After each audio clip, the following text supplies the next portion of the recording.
नमस्कार दोस्तों, welcome to my YouTube channel future vision point. जैसा कि दोस्तों आपका 9 अप्रैल को वन आर्ची फॉरेस्ट गार्ड का एग्ज़ाम है और उसी एग्ज़ाम के देखते हुए मैंने एक सीरीज़ स्टार्ट करी है आपकी प्रैक्टिस सेट के नाम से। तो 50 क्वेश्चंस की मैं आपको एक सीरीज़ दे रहा हूँ। पार्ट फर्स्ट में मैंने 50 क्वेश्चन के एक सीरीज़ दी है और उसी का सेकेंड पार्ट आज मैं आपके सामने लेके प्रस्तुत हुआ हूँ। तो हम स्टार्ट करते हैं इसका सेकेंड पार्ट। बाघ की गुफाएं किस राज्य में स्थित हैं? तो बाघ की जो गुफाएं हैं आपकी, इसका जो आंसर होगा वो होगा आपका मध्य प्रदेश राज्य में बाघ की गुफाएं स्थित हैं। नेक्स्ट क्वेश्चन पे चलते हैं। गिद्ध संरक्षण अधिनियम कब पारित हुआ था? तो गिद्ध संरक्षण जो अधिनियम है ये आपका पारित हुआ था 2006 में। नेक्स्ट क्वेश्चन है आपका, श्रीलंका की संसद का नाम क्या है? तो श्रीलंका की जो संसद है, देखिए, राष्ट्रीय पंचायत, खुरद, पार्लियामेंथुआ और कोल्टेस। तो इसका जो आंसर होगा आपका सी होगा, पार्लियामेंथुआ जो है श्रीलंका की संसद का नाम है। नेक्स्ट क्वेश्चन चलते हैं। देखिए, कंप्यूटर से आपका, निम्न में से कौन सा ब्राउजर सबसे पुराना है? तो सबसे जो पुराना ब्राउजर है इनमें से ये है आपका लाइनेक्स आपका सबसे पुराना वेब ब्राउजर कहा जाता है इसको। नेक्स्ट क्वेश्चन देखिए आपका है कंप्यूटर से, यह है कि किसी भी शब्द को हटाने के लिए किस कुंजी का प्रयोग किया जाता है? देखिए, आप शॉर्टकट कीज कंप्यूटर की सभी याद कर लीजिए, क्योंकि जो शॉर्टकट कीज का जो क्वेश्चन है वो आयोग हमेशा अपने पेपर में रख रहा है, तो इनको आप याद कर लीजिए। तो इसका जो राइट आंसर है वो है Ctrl+X। अगर आप Ctrl+X दबाएंगे तो जो शब्द आपने लिखा है वो आपका हट जाएगा। नेक्स्ट है आपका, पूरी स्क्रीन खोलने के लिए किस कुंजी का प्रयोग किया जाता है? तो ये होती है F11। देखिए दोस्तों, ये जो कंप्यूटर के क्वेश्चंस हैं, ये आपकी जो शॉर्टकट कीज हैं, ये कीज आप सभी याद कर लीजिए। देखिए, 2 क्वेश्चंस आपके कीज से रिलेटेड ही हैं कि पूरी स्क्रीन खोलने के लिए किस कुंजी का प्रयोग किया जाता है। कई बार क्वेश्चन आ रहा है कि डिलीट करने के लिए हम किस शॉर्टकट कीज का प्रयोग करेंगे, कॉपी है, पेस्ट करना है, इन सब चीजों के लिए आप कीज कंप्यूटर की याद कर लीजिए। देखिए, ये कंप्यूटर आपका प्रैक्टिकल के बेस में पूछ रहा है, ना कि थ्योरेटिकल के बेस में। देखिए, अगला क्वेश्चन हमारा रीजनिंग का है। तो देखिए दोस्तों, रीजनिंग का जो क्वेश्चंस हैं जितने भी इस प्रैक्टिस सेट में, वो आप सॉल्व करेंगे और उनके आंसर्स कमेंट बॉक्स में आप मुझे बताएंगे कि क्या क्या उसके आंसर निकले हैं। नेक्स्ट आगे बढ़ते हैं। देखिए, नेक्स्ट क्वेश्चन भी आपका रीजनिंग का ही है, ये भी आप मुझे कमेंट बॉक्स में बताएंगे। 59 क्वेश्चन भी रीजनिंग का है, 60 भी आपका रीजनिंग का हो गया। अब चलते हैं क्वेश्चन नंबर 61 पे। देखिए, बहुत इंपॉर्टेंट क्वेश्चन है। स्टेटमेंट लिखी गई है कि आज हमारे शरीर के प्रत्येक अंग पर कर लग गया है। ये किस अखबार का कथन है? देखिए, बहुत महत्वपूर्ण क्वेश्चन है।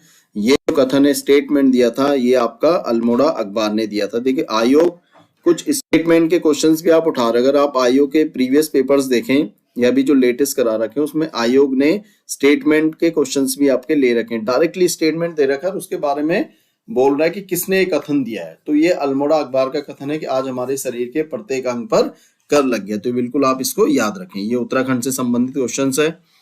देखिए, देहरादून में रेशम कीट फार्म की स्थापना कब हुई थी? बहुत महत्वपूर्ण क्वेश्चन है। जो रेशम जो कीट फार्म है उसकी जो स्थापना हुई थी वो हुई थी आपकी 1958 में। 1958 में इसकी स्थापना की गई थी। 1958 में इसको इस्टेब्लिश करा गया था, रेशम कीट जो फार्म है आपका। यूएस नगर में थारू की कुल जनसंख्या के कितने प्रतिशत लोग निवास करते हैं? तो 90% जो थारू की जनसंख्या है वो आपके उधम सिंह नगर में निवास करती है। देखिए, लैंसडाउन में कुली एजेंसी की स्थापना कब हुई थी? उत्तराखंड की हिस्ट्री से ये आपका प्रश्न है। देखिए, बहुत डीप क्वेश्चंस पूछे जा रहे हैं। कुली एजेंसी आपको पता ही है, जो पहली गढ़वाल की कुली एजेंसी बनाई थी वो बनाई थी जोत सिंह नेगी ने 1908 में। ये पूछ रहा है आपसे कि लैंसडाउन में कुली एजेंसी की स्थापना कब हुई थी। देखो, पहली कुली एजेंसी नहीं पूछी आपसे, जो जोत सिंह नेगी जी ने 1908 में बनाई थी, लेकिन आपसे लैंसडाउन में पूछा है। तो लैंसडाउन में जो कुली एजेंसी बनी थी दोस्तों, वो 1912 में बनी थी। तो इसका जो राइट आंसर हो जाएगा वो आपका सी हो जाएगा। अन्नकूट मेला किस जनपद में लगता है? तो अन्नकूट मेला लगता है आपका रुद्रप्रयाग में।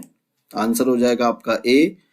नृत्य करते गणेश जी की मूर्ति किस स्थान पर है? तो ये है आपकी जोशीमठ में। आपका बी आंसर राइट हो जाएगा। देखिए, भारत में प्रथम मेथोडिस्ट चर्च की स्थापना कब की गई थी? देखिए दोस्तों ये करी गई थी 1858 में, 1858 में इसकी स्थापना हुई थी और ये स्थापना हुई थी उत्तराखंड के नैनीताल में, जो कि एशिया का भी प्रथम चर्च माना जाता है। भारत का भी ये प्रथम मेथोडिस्ट चर्च है, नैनीताल में स्टैब्लिश हुआ था 1858 में। इसको बिल्कुल याद रखें आप। कौन से भूमि बंदोबस्त के बाद उत्तराखंड या कुमाऊं को 26 परगनों में बांटा गया? देखिए भूमि बंदोबस्त बहुत सारे हुए यहाँ पे उत्तराखंड में, इसके लिए मैं आपको भूमि बंदोबस्त की एक अलग वीडियो बना के आपको दूंगा। सभी भूमि बंदोबस्त के बारे में इंपॉर्टेंट फैक्ट्स लेके आऊंगा आपके लिए, लेकिन अभी हम इसका आंसर देखते हैं। 1823 1823 में जो भूमि बंदोबस्त हुआ था उसमें उत्तराखंड या कुमाऊं को 26 परगनों में बांटा गया था। कण्वाश्रम किन पर्वतों के मध्य स्थित है? हेमकुट और मणिकुट। याद रखिए बेटा, बहुत इंपॉर्टेंट क्वेश्चन है बच्चों ये। कण्वाश्रम किन पर्वतों के मध्य स्थित है? तराई पुनर्गठन अधिनियम कब का है? देखिए तराई भाबर का इतिहास बहुत महत्वपूर्ण माना जाता है। तराई जनपद का भी गठन हुआ था। हिस्ट्री, अभी मैं कुछ इंपॉर्टेंट फैक्ट आपको हिस्ट्री के भी लेके आऊंगा, जो आपको जो हमारी उत्तराखंड की प्रशासनिक व्यवस्था है उसके मैं एक पूरा टॉपिक का वीडियो आपको दूंगा। तो जो हमारी पुनर्गठन जो हुआ था इसका तराई का 1892 में, 1892। डी आंसर आपका इसका राइट बनेगा। नेक्स्ट में चलते हैं, देखिए क्वेश्चन नंबर 71 में चलते हैं आपका। राज्य में पहली HDI रिपोर्ट कब जारी की गई थी? देखिए राज्य में पहली HDI जो रिपोर्ट है वो कब जारी करी गई थी? तो ये क्वेश्चन बहुत महत्वपूर्ण है आपका। 71 जो मानव विकास रिपोर्ट की ये बात हो रही है, जिसको आपका भारत सरकार के द्वारा भी ये जारी रहती है। UNDP इसको हमेशा जारी करता है HDI रिपोर्ट। तो ये 2019 में उत्तराखंड की पहली HDI जो रिपोर्ट आई थी 2019 में, ठीक है। तो सी आंसर इसका आपका राइट हो जाएगा। विवेकानंद पर्वतीय कृषि अनुसंधानशाला की स्थापना देखिए कहाँ पे है? पहले आपको सबसे पहले मुझे ये बताना है कि विवेकानंद पर्वतीय कृषि जो अनुसंधानशाला है ये आपका अल्मोड़ा में है। इसकी स्थापना बोसी सेन जी ने 1924 में इसकी स्थापना अल्मोड़ा में की गई थी। क्वेश्चंस पहले भी रिपीट करा है, यूके SSC के टाइम पे भी कई एग्जाम्स में पूछा गया है कि इसकी स्थापना बोसी सेन 1924 आपको याद रखना है। और इसकी जो स्थिति है, जिस जनपद में स्थित है, ये आपका अल्मोड़ा है। देखिए एक क्वेश्चन से मैं आपके कई प्रश्नों को तैयार करा रहा हूँ, तो आपको मैं ये नहीं दे रहा हूँ कि विवेकानंद पर्वतीय कृषि अनुसंधानशाला पूछा और आपको आंसर बता दिया 1924। हाँ कुछ आंसर के जिनमें बिल्कुल फैक्चुअल है, जो फैक्ट है उसके तो मैं आपको आंसर बताते हुए चल रहा हूँ। जिनके बारे में कुछ डिटेल है उनके बारे में मैं आपको डिटेल देते जा रहा हूँ। तो आप इनको भी अपना जब वीडियो देखें तो इन चीजों को भी सुने, इनको नोट करें। यानी कि एक ही क्वेश्चन से कहाँ स्थित है अल्मोड़ा, स्थापना कब हुई थी 1924 और किसने करी थी? बोसी सेन ने। देखिए 3 सवाल आपके इससे तैयार हो जाते हैं। अनिल प्रकाश जोशी को किस वर्ष पद्म श्री पुरस्कार दिया गया था? देखिए क्वेश्चंस का जो लेवल हो चुका है इस समय, देखिए आपको बहुत डीप स्टडी और जो फेमस पर्सनैलिटीज हैं उनके बारे में, उनको क्या क्या पुरस्कार कब मिले, ये आपको याद होना चाहिए। तो इसी क्रम में देखिए जो प्रश्न आपको मैंने प्रैक्टिस सेट में दिया है, अनिल प्रकाश जोशी जी को किस वर्ष पद्म श्री दिया गया था? तो वर्ष 2005 में इनको जो है पद्म श्री 2005 में इनको पद्म श्री दिया गया था। ग्राम्य विकास एवं पलायन आयोग का जो मुख्यालय है ये पौड़ी गढ़वाल में है, ये आपको पता ही है। पौड़ी गढ़वाल में इसका मुख्यालय बना हुआ है। राजीव गांधी साहसिक अकादमी की स्थापना टिहरी में की गई है। बी आंसर इसका राइट हो जाएगा, टिहरी में स्टैब्लिश हुआ था। देखिए मैल्कम हैली गो बैक का नारा किस सभा से दिया गया था? देखो मैल्कम हैली गो बैक, ठीक है, ये साइमन कमीशन से संबंधित आपका क्वेश्चन है। जब भारत में साइमन कमीशन 1928 में आया था। देखिए 1927 में तो साइमन कमीशन का गठन किया गया था, ठीक। और साइमन कमीशन जो भारत में आया था वो 1928 में आया था। तो उसी टाइम की घटना है, उत्तराखंड से संबंधित ये घटना है, मैल्कम हैली गो बैक। उसी टाइम का कुछ एक यहाँ पे भी कुछ इवेंट घटित हुई थी, घटनाएं, जिसमें नारा दिया गया था। और ये नारा दिया था हमारी अमन सभा ने, जो अमन सभा थी उसके द्वारा ये नारा दिया गया था। तो ये भी आपको याद रखना है। देखिए पश्चिमी कुमाऊं का प्रवेश द्वार किस स्थान को कहते हैं? जो पश्चिमी कुमाऊं है, कुमाऊं का जो प्रवेश द्वार है वो आपका काठगोदाम है, और पश्चिमी जो कुमाऊं है उसका जो प्रवेश द्वार है वो आपका कहलाएगा रामनगर।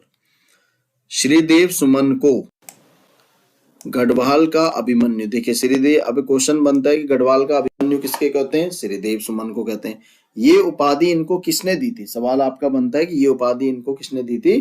तो ये दी थी बीडी पांडे जी ने। देखिए एक क्वेश्चन से कई चीजें आपकी तैयार हो रही हैं, रिलेट हो रही हैं। आप रिलेट करना सीखिए। किसी भी चीज को आप जब पढ़ते हैं तो बिना रिलेट करे हुए मत पढ़िए, हर चीज को थोड़ा सा रिलेट करिए, तो उससे आपको जल्दी याद होगा। रिकॉल करिए अपने दिमाग में बात बार कि गढ़वाल का अभिमन्यु कौन है? श्रीदेव सुमन है। किसने कहा है? बीडी पांडे जी ने इनको कहा है। तो रिकॉल जरूर करिए दोस्तों, और रिवीजन पे आप विशेष फोकस रखिए। मेरा बार बार यही वीडियो में कहना होता है कि रिवीजन, जितना आप रिवीजन करेंगे उतना आपको याद रहेंगी चीजें एग्जाम तक, और आपका जो एग्जाम है बहुत अच्छा जाएगा। रिवीजन बहुत मस्ट है। चुंडपुर किस स्थान का प्राचीन नाम है? यह है आपका विकासनगर। विकासनगर का जो प्राचीन नाम था ये था आपका चुंडपुर। फैक्ट क्वेश्चन है, देखो याद करने हैं आपको ये। मुंसा भोटिया जनजाति का कौन सा आवास होता है? ये भी आपको देखिए याद रखने हैं। यह है शीतकालीन। देखिए जनजाति पे भी मैं एक सेपरेट वीडियो बनाऊंगा, उसमें आपको जनजातियों के बारे में, एक एक जनजाति में डेली आपको एक पूरे जनजाति जितनी भी है उनमें एक एक जनजाति का मैं वीडियो आपके चैनल में अपलोड करूंगा आप लोगों के लिए, तो आप उससे अच्छे से जनजातियों के बारे में भी पढ़ सकते हैं। घराटों पर टैक्स लगाने का सुझाव किसने दिया था? बहुत बहुत इंपॉर्टेंट, मोस्ट इंपॉर्टेंट क्वेश्चन है। घराटों को देखिए पुनर्जीवित करा गया है, घराटों को उद्योग का दर्जा भी दिया गया है। ठीक है, तो अभी घराटों को हमारी जो सरकार है वो बहुत ज्यादा इसको पुनर्जीवित कर रही है, इसके बारे में लोगों को जागरूक कर रही है। क्योंकि घराट देखिए प्राचीन समय में बहुत महत्वपूर्ण एक टेक्नोलॉजी थी, ठीक है, जिसके माध्यम से हमारे कई चीजें बिना बिजली के जो है संपादित हो जाती थी। लेकिन उन्हीं घराटों को क्या हो गया था, उन घराटों को जो है बिल्कुल दुर्लभीकरण हो गया था। लेकिन सरकार ने और उन्होंने जो है इसको दोबारा से इसको रीजनरेट करा है, पुनर्जीवित करने की इसको पूरा प्रयास करा है। घराटों को उद्योग का दर्जा भी दिया गया है। तो ये प्रश्न आपका इंपॉर्टेंट बन सकता है कि घराटों पर टैक्स लगाने का जो सुझाव है वो किसने दिया था? बहुत महत्वपूर्ण क्वेश्चन है दोस्तों। इसका जो आंसर है वो है बेकेट, जो आपके कुमाऊं कमिश्नर थे बेकेट। उन्होंने कहा कि घराटों पे क्या लगाइए? टैक्स लगाइए। बहुत महत्वपूर्ण क्वेश्चन है, कभी भी आपका फैक्चुअल क्वेश्चन बन सकता है एग्जाम में। कत्यूरी वंश का संस्थापक कौन था? ये तो बहुत प्रचलित क्वेश्चन है, कई बार एग्जाम में आता है। इसका आंसर आप सभी को भी पता होगा, बसंत देव इसका आंसर है। ठीक है, अठूर विद्रोह देखिए किस टेरी नरेश के समय हुआ था? अठूर विद्रोह हुआ था दोस्तों सुदर्शन शाह के समय, जो टेरी रियासत के हमारे राजा थे उनके टाइम पे हुआ था अठूर विद्रोह। मजखाली बुग्याल किस जनपद में स्थित है? मजखाली जो बुग्याल है आपका ये है अल्मोड़ा में। मजखाली बुग्याल किस जनपद में है? इसका राइट आंसर बनेगा आपका सी, अल्मोड़ा। चलिए आगे चलते हैं। कुमाऊं क्षेत्र का सबसे बड़ा ग्लेशियर कौन सा है? देखिए कुमाऊं क्षेत्र का सबसे बड़ा ग्लेशियर है मिलम। अब मैं यहाँ पे आपको कुछ फैक्ट बता देता हूं। क्वेश्चन पूछा गया है कुमाऊं क्षेत्र का सबसे बड़ा ग्लेशियर है आपका मिलम। ठीक है, अगर क्वेश्चन आपका रहता है कि उत्तराखंड का सबसे बड़ा ग्लेशियर कौन सा है? उत्तराखंड का सबसे बड़ा ग्लेशियर हो गया आपका गंगोत्री। उत्तराखंड का दूसरा सबसे बड़ा ग्लेशियर हो गया आपका पिंडारी। ये आपको विशेष ध्यान रखना है। देखिए उत्तराखंड का पहला ग्लेशियर सबसे बड़ा गंगोत्री, दूसरे नंबर पे जो हमारा है पिंडारी। लेकिन अगर आपको कुमाऊं क्षेत्र का पूछेगा क्वेश्चंस में, अगर उसने आपको स्पेसिफाई कर दिया कि कुमाऊं क्षेत्र का सबसे बड़ा ग्लेशियर, तो आप आंसर मारेंगे मिलम। आगे बढ़ते हैं दोस्तों। 86 चलिए 80 क्वेश्चन नंबर 86 देखिए। उत्तराखंड में स्थित पंच प्रयागों में पहला प्रयाग कौन सा है? तो ये तो बहुत प्रचलित है, विष्णु प्रयाग है आपका। विष्णु प्रयाग में किन दो नदियों का संगम होता है? ये आप मुझे कमेंट बॉक्स में बताएंगे। उत्तराखंड में तीन टिक्की प्रथा किस जनजाति से संबंधित है? तो ये थी आपकी थारू जनजाति से संबंधित थी आपकी तीन टिक्की प्रथा। देखिए रावण की तपस्थली बैरास कुंड, जहां पे रावण ने तपस्या करी थी, ये बैरास कुंड है आपका चमोली जनपद में। इसका राइट आंसर बनेगा आपका ए। गोरखों के समय मंदिरों को दी जाने वाली भूमि, देखिए मंदिरों को दी जाने वाली भूमि को क्या कहा जाता है? ये क्वेश्चन आयोग ने पूछा भी है किसी एग्जाम में। तो ये भूमि होती थी आपकी गूंठ भूमि। गोरखों के समय मंदिरों को दी जाने वाली भूमि को कहते थे गूंठ भूमि। क्वेश्चन 2 बनेंगे, मंदिरों को दी जाने वाली भूमि को गूंठ भूमि कहते थे, या जो गूंठ भूमि है वो मंदिरों को दी जाने वाली जो भूमि होती थी वो किन शासकों के शासन के टाइम पे इसको दिया जाता था? चंदों के समय दी जाती थी, गोरखों के समय दी जाती थी, पवारों के समय दी जाती थी। तो ये जो टेक्नोलॉजी थी, ये जो हमारे सामने जो एक परिस्थिति थी या जो एक नियम था कि मंदिरों को दी जाने वाली भूमि को हम गूढ़ भूमि कहते थे, तो ये गोरखों के समय के। तो आपको ये चीज भी याद रखनी है। मैं जो आपको फैक्ट क्वेश्चन दे रहा हूँ, फैक्चुअल क्वेश्चन दे रहा हूँ, इसमें आपको देखिए एक क्वेश्चन से दो दो तीन तीन चीजें आप अपने दिमाग में बिठा लीजिए, एग्जाम में कुछ भी आपसे पूछा जा सकता है।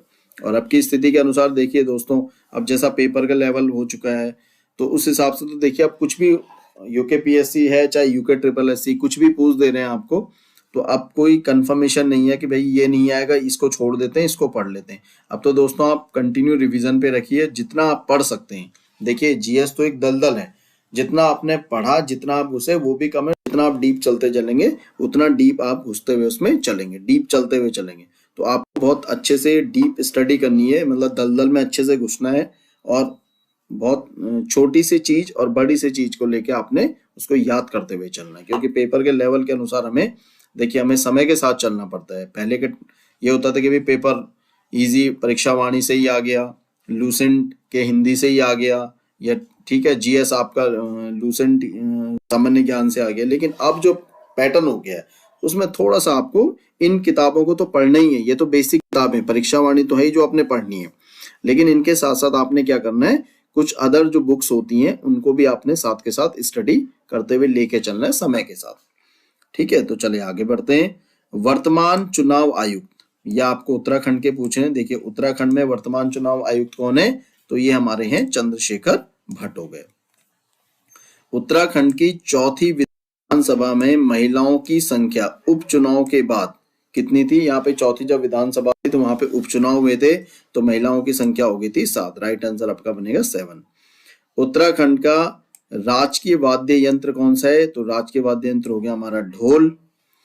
अनुसूचित जाति हेतु विधानसभा की, देखिए आरक्षित सीट आपको ध्यान में रखनी है। विधानसभा की जो आरक्षित सीट है इसमें यहाँ पे देहरादून में कोई आरक्षित, ये रुद्रप्रयाग हो गया, हरिद्वार हो गया। तो यहाँ पे जो आंसर बनेगा ये आपका बनेगा हरिद्वार में। हरिद्वार में आपकी विधानसभा की आरक्षित सीट सर्वाधिक है। देखिए क्वेश्चन सर्वाधिक पूछ रहा है, सबसे ज्यादा आरक्षित जो सीट है हमारी वो आपकी हरिद्वार में है। देहरादून में भी आरक्षित सीट है लेकिन सर्वाधिक पूछ रहा है, तो सबसे ज्यादा हमारी विधानसभा के लिए जो रिजर्व सीट है वो हरिद्वार में आपकी रखी गई है। आगे बढ़ते हैं हम। देखिए नाग काटी रानी के नाम से कौन जाने जाती है? ये महारानी कर्णावती को कहा जाता था।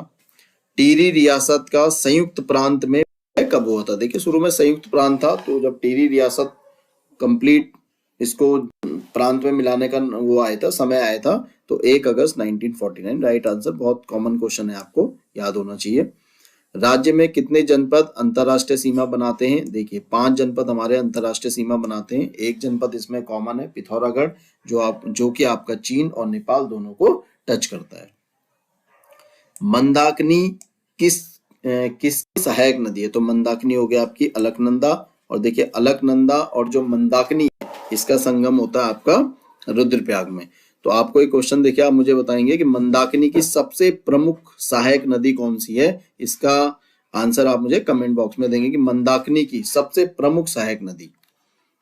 उत्तराखंड की किस नदी को अश्रु जल की नदी और उसके जल को ग्रहण नहीं किया जाता है? तो टॉन्स है, ये तो पता ही आपके पांडवों के टाइम की घटना मानी जाती है।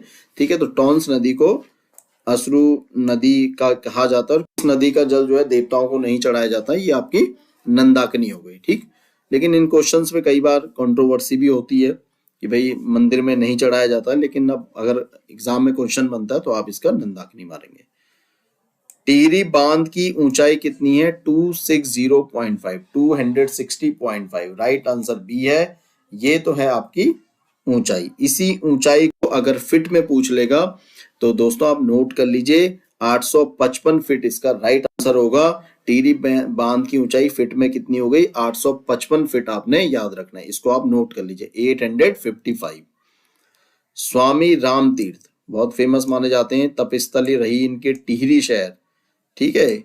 ये कब आपका जो इनकी तपस्थली थी वो कब डूबी थी, आपको ये क्वेश्चंस पूछ रहा है कि उनकी जो तपस्थली थी जहाँ पे उन्होंने तपस्या करी, जहाँ पे उन्होंने अपनी सारी तपस्याएं, ठीक है, सारी जितनी भी अपनी एक्टिविटीज करी होंगी, तो उनकी जो तपस्थली जो स्थान था उनका वो कब पूरी तरह से आपका पूर्ण तरह से वो डूब गया था। तो इसका जो राइट आंसर है वो है 2002 में इनकी जो तपस्थली थी वो आपकी डूब गई थी। ठीक दोस्तों, तो ये हमारा आज का जो सेकंड पार्ट था ये कंप्लीट हो गया है।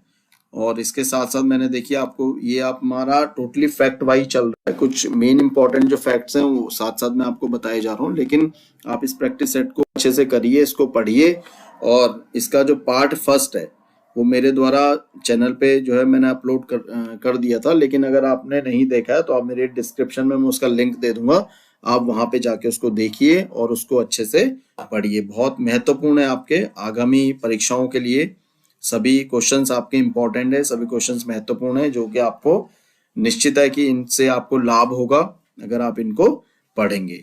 और वीडियो आपको कैसी लगी कमेंट बॉक्स में मुझे मैसेज करिए। अगर कोई आपको डाउट लगता है, किसी भी चीज से अगर आपको डाउट होता है तो आप कमेंट में मुझसे पूछ सकते हैं, मैं आपको उनका रिप्लाई करूंगा।